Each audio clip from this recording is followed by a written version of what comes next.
Serena Williams' ex-coach reveals why Carlos Alcaraz Jannik Sinner are miles ahead of others. Jannik Sinner outlasted Carlos Alcaraz to defend his ATP Finals crown in Turin, stretching his dominant indoor hard-court win streak to 31 straight matches. It was the sixth final of the season between the two young superstars, and Sinner finally snagged just his second win over Alcaraz in that stretch. With that, their rivalry has become one of the most finely balanced in modern tennis. 16 matches, 3,302 total points, and a dead-even split at 1,651 each. And now, Serena Williams' former coach is weighing in on why these two are miles ahead of the rest of the field. Recently, Patrick Mouratoglou shared his thoughts on Instagram, noting, "Carlos ends the season as number one in the world. It's deserved for sure, but it could have been also Jannik. Those guys are so close. They won most of the titles when they played the tournaments." And close is exactly the right word.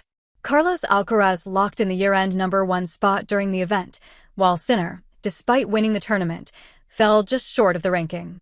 The margin between Jannik Sinner and Alcaraz was thin, only a few hundred points. But what's shocking is difference between their points and the rest of the fields, and that's exactly what Patrick Mouratoglou was referring to when he emphasized how far ahead Alcaraz was. The gap between Alcaraz and Sinner and the current number 3, Alexander Zverev, is so massive that Mouratoglou pointed out. The difference of points between them and Zverev is as big as a difference of points between Zverev and number 1,000 in the world, which is completely insane. The 55-year-old then wrapped up his analysis by highlighting how tight the year-end race really was. "It has to be a number one. You know, it's the end of the year. There has to be a world number one," he said. And with margins this slim, he stressed that it genuinely could have gone either way. It's Carlos. Congrats to Carlos. Indeed, it was a fair conclusion after a season where both players pushed each other to unprecedented heights, and as for the rivalry itself, Alcaraz currently holds the upper hand, leading 10-6 in their 16 matchups. But Sunday marked a first. It was the first time the two squared off at the ATP Finals. However, this season alone, Sinner and Alcaraz made history. They became the first duo in the Open era to face each other in 3 Grand Slam finals in a single year. They also became the first pair ever to meet in 3 major finals and the ATP Finals title match in the same season since the event began in 1970. But even with the gap narrowing at the very top, there's still room to grow on both sides. Despite Jannik Sinner being closer than ever to reclaiming the world number one spot, his own coach recently admitted there are still areas where he can improve, why Jannik Sinner needs to study the Big Three playbook.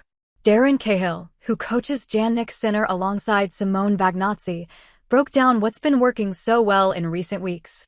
He explained that Sinner and Vagnozzi did an incredible job reorganizing the serve and finding a smoother rhythm that boosted his first serve numbers. Cahill also emphasized that it wasn't just mechanical changes, as it was about rebuilding confidence and consistency behind the shot. He went on to explain that the progress wasn't only about raising the first serve percentage.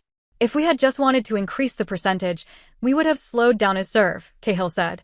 Cahill also pointed out why facing players like Jannik Sinner and Carlos Alcaraz is so demanding. He said they don't let you breathe, returning everything for long stretches, and then stepping up to the line to fire off quick, high-pressure service games, much like the tempo Roger Federer used in his prime. That nonstop intensity is something the team actively studies from the Big Three: Rafa's discipline, Novak's return game, and Roger's unpredictability, to bring more pressure to every point. And now, with Jannik Sinner already putting up elite numbers, 6 titles, and a 57-6 record despite missing 3 months, those lessons only make him more dangerous.